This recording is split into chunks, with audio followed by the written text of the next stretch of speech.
Les gouverneurs ont disparu, mais les injonctions des institutions financières internationales ont pris le relais. Les frontières ont été rompues, mais nos monnaies sont restées arides.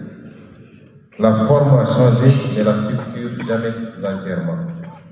C'est pourquoi le combat continue.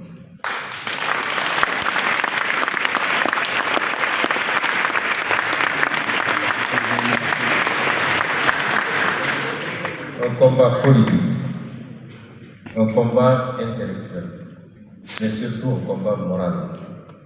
Celui de refuser que la liberté africaine soit concessionnée, que la souveraineté soit conditionnée, que la dignité soit marchandée.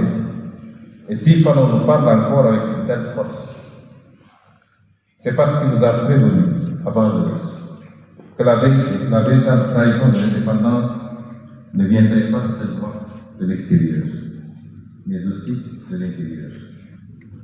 Des élites qui renoncent, des dirigeants qui négocient au rabais, des États qui préfèrent reconduire le système plutôt que l'affronter.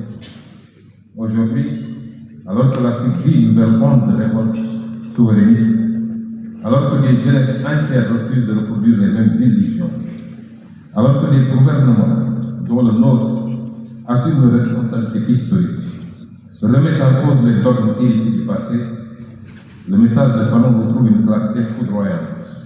Lui, il avait raison.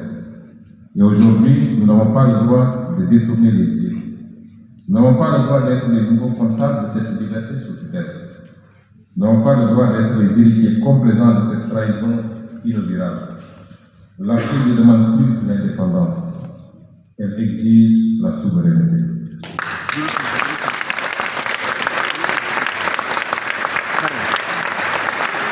Et cette souveraineté, Fanon l'a enseigné. Cette souveraineté n'est pas une proclamation, c'est une rupture. Vient alors le troisième visage de Fanon, celui de l'humaniste, celui de l'homme neuf. Fanon n'a jamais été un prêcheur de haine. Il a contemplé la violence non comme un idéal, mais comme une conséquence. Il a espéré ardemment l'avènement d'un homme neuf délivré du complexe du colonisé comme du complexe du colonisateur. Cet homme nouveau, disait-il, ne se définit ni par la race, ni par la rancœur, ni par la revanche. Il se définit par la liberté retrouvée. Et surtout par cette phrase qui restera le fil conducteur du colon, que chaque génération doit, dans une relative opacité, découvrir sa mission, l'accomplir ou la trahir. Je le répète, ici pour la jeunesse africaine, vous êtes cette génération qui ne craint plus de regarder le monde en face et de lui répondre par ses propres mots, ses propres outils, ses propres rêves.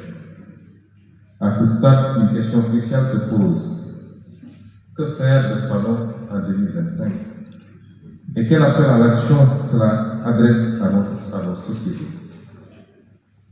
Il n'y a pas de pire trahison que de transformer Fanon en statue.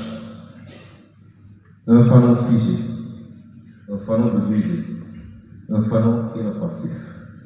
Non, Fanon n'est pas un monument, il est un mandat.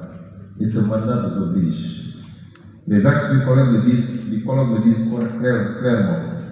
Il faut d'abord aborder la lutte pour la dignité. Ce front où se défait l'aliénation et où s'inventent des alternatives décolonisées. Des alternatives décoloniales. Il faut repenser nos langues, nos savoirs, nos imaginaires. Rompre avec la dépendance culturelle et symbolique. Rebâtir des institutions de savoir réellement africaines, réellement libres. Penser le féminisme africain avec un espace d'invention politique, pas comme un emploi. Et réhabiliter nos humanités noires, nos spiritualités, nos esthétiques, nos pensées. Vient ensuite l'analyse des sujets révolutionnaires et des contre-révolutionnaires qui tentent de freiner l'histoire. Fanon nous met face à une question centrale. Quelle force sociale porte aujourd'hui la transformation? La jeunesse.